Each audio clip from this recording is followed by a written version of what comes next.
The word Dada can mean many things, many countries, many places. In this video, it's going to mean an avant-garde movement of artists.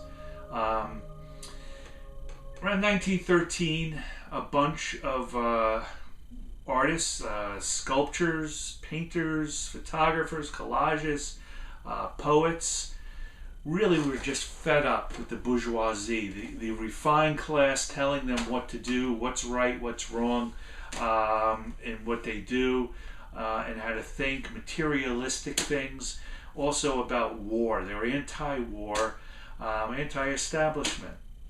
Now, these folks just packed up and decided to get out of there and get to Switzerland. They moved to Zurich, Switzerland, had their own little subculture, and did their own thing and were allowed to do it. This subculture spread out throughout many big cities and became really popular. And it even came to New York. Now, there's some parallels here when you start thinking about this with music. So here we have Renoir, we have Rembrandt, we have precision, beautiful artists who were just perfect. If you've ever seen a real, painting from these folks, it's just mind-blowing when you look at it and what they could do. And then you have people who do art, and it's not the norm, it's not the perfect, it's not the refined piece of work and perfected like they are. So that was the point here with the Dada. Now you look at the punk movement. You had the hippies, you had the progressive rock people, and some of these bands that were so talented, so perfected. They could play, Eric Clapton, you could just doesn't even have to look. Keith Emerson could play these scales.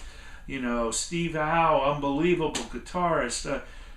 And then you got these punkers who were, sort of into it and they want to play, but they don't have the chance or time or energy to put into this. And that's where the punk says, I'm doing my thing. Don't tell me what's right or wrong, but I'm going to like this.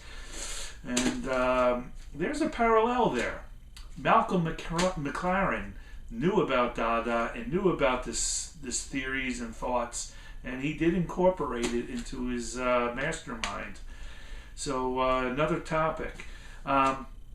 So Marcel Duchamp, who was part of this movement, he actually coined the phrase Dada.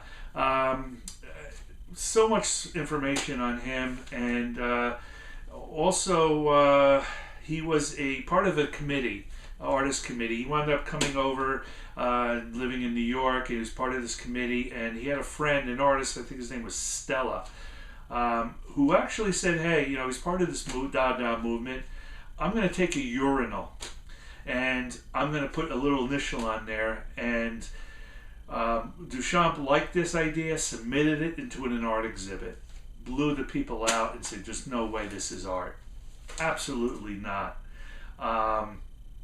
But the idea was that the artist was not necessarily somebody who made something here, but somebody that recognized something and created an experience just by naming it. So that was the purpose here, and that's what Duchamp, and that's what this whole movement was, but people couldn't handle it. So as time goes on, this becomes famous. This urinal now becomes, let me check it out. Oh, let me see it. So fast forward, some time here, and now you got this urinal that everybody wants to see, and you got to insure it for shipping it around, and you got to put a dollar value to it. So I think it was like insured as $40,000, and that wasn't not the purpose of this. The whole purpose was, to like we said, just show something that it was, in his perception, in his eyes of art. So the art world coined the phrase and basically said, this is the urinal to see. And that was not the point. And, Brian Eno, 1990, had the urinal in an exhibit He was giving some lectures, or a lecture in the MoMA Museum of Modern Art, and this urinal was behind plastic, guarded with guards. ENO devised a contraption so he could urinate into the urinal and really just blow their mind and say, you know, that's not what it was made and put out there for, not to be an exhibit like this with money, cash value. That's how cool ENO is. And that's why I want to share some of my experience of learning about him. Just turn him on. You don't have to like the ambient music or what he has done, but just as a person and how wonderful, genius, and brilliant he is. You never hear angry words from him. He gives wonderful interviews. Look him up. And I want to talk about how he made the song Heroes with David Bowie.